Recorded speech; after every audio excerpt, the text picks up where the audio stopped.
Dans le domaine de l'architecture, on pratique un dessin qui doit être un dessin d'esquisse assez rapide, mais parfaitement juste vis-à-vis de sa construction pour définir soit un espace extérieur ou intérieur d'un bâtiment. Et pour le design, même si l'ordinateur aujourd'hui nous sert beaucoup, les phases d'esquisse et de recherche se font par des successions de dessins qui sont très précis et parfaitement réalistes. Mais vous parlez beaucoup de techniques, d'acquisition de techniques, et l'imaginaire du peintre se situe où? C'est une deuxième facette du métier qui est totalement nécessaire. C'est tout l'aspect, une fois qu'on a acquis ces rudiments, il y a tout l'aspect sensible qui est déterminant. Je crois qu'il est nourri dans notre cas par la connaissance de l'histoire de l'art et puis aussi un développement en parallèle de toutes ses intuitions et de son feeling et de sa pratique personnelle. C'est-à-dire, à un moment donné, peindre, aujourd'hui peut nous amener à des formes parfaitement abstraites, même si on a ce bagage purement technique, ou bien à soutenir une démarche en fonction de ce qu'on a pu ressentir et percevoir, qui nous amène très très loin d'un dessin purement professionnel. Pour vous, ce qui vous inspire en premier lieu, c'est la nature.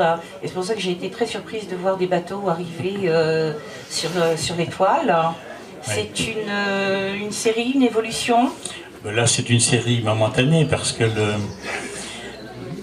lorsque cette exposition en mal noir s'est profilée, donc ça a été décidé il y a environ un an, je suis allé traîner évidemment dans toutes les beaux paysages bretons, mais aussi dans les ports, dans les chantiers. Dans nos professions, ce qui est déterminant, c'est la qualité de la lumière, des espaces, mais aussi des matières. Et que ce soit dans le détail d'un port, sur un chantier, on est envahi de matières qui sont absolument passionnantes à retraduire, qui parfois, c'est pas le cas ici, m'ont amené à traduire les choses d'une façon purement abstraite. Et puis d'autres fois, la qualité du lieu, les énergies aussi qui existent dans ces lieux, j'ai essayé de les retraduire par des rencontres de couleurs, de coups de pinceau, de jeux de matière, qui se veulent assez proches de l'ambiance des ateliers. Ambiance, oui, coups de pinceau, couleurs et tout. J'ai eu l'œil attiré par ce tableau-là de nature qui est tout à fait particulier. Et il y a des petites bandes de couleurs là. Ça correspond à quoi ça? On a l'impression, ça ressemble un peu ce qui est écrit sur les négatifs des photos à l'ancienne. Tout à fait. D'abord, il y a deux espaces qui se rencontrent. Oui. D'un côté, il y a un regard sur l'eau et les végétaux, notamment des nénuphars. Et puis, dans cette eau, on y retrouve aussi des reflets. Il y a des nénuphars? Et il y a un mélange de végétation.